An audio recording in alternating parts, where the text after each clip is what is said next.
We are so fortunate to live in a place that truly appreciates and supports the arts and has such a creative spirit. As Georgia O'Keeffe said, I found I could say things in colors and shapes that I could say no other way, things I had no words for.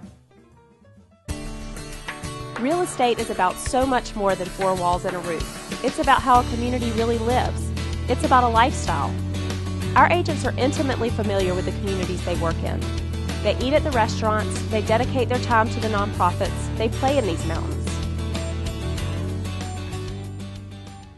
I'm Ann Aldridge. Thank you for joining us for this episode of Beverly-Hanks TV, helping you to live the life you choose in Western North Carolina. Today we are at the Asheville Art Museum to take an inside look and talk about their exciting new expansion.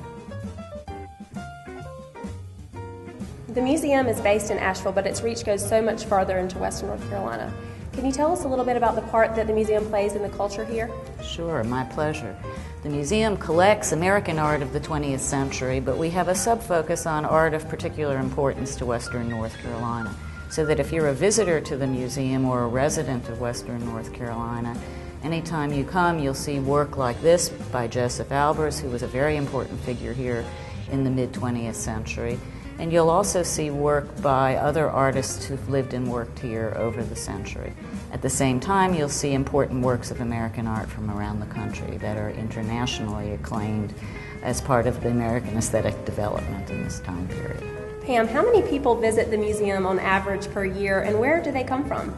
We have over 100,000 participants in our programs. We have 12 or 15 exhibitions a year and over 200 public programs for people of all ages.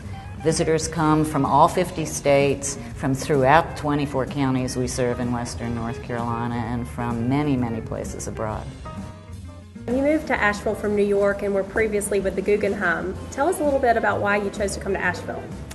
The folks I met here knew that this city was on the verge of just exploding and that it had always been a center for the arts and for creative people. And so I took their word, moved myself here, and have never looked back. It's an incredible community to live in. The people you meet, the artists working, the creative sector at large, whether it's in theater or film or dance or architecture, it's all here, and it's a group of people who are passionate about the arts and about history.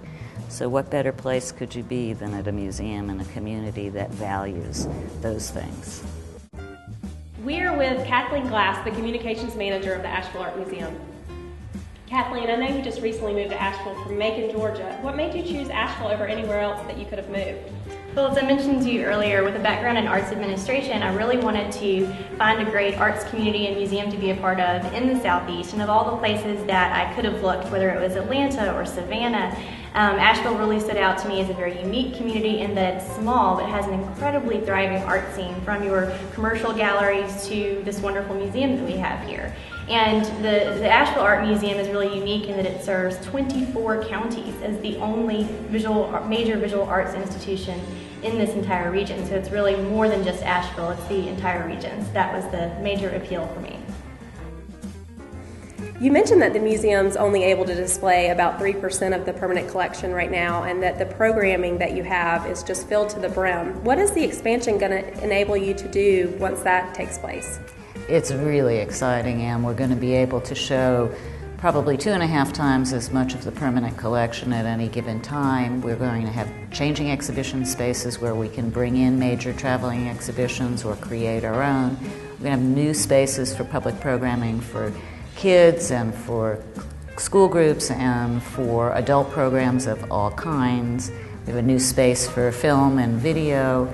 Really, really exciting. There'll be a rooftop sculpture terrace and cafe for that late in the day glass of wine looking at the mountains.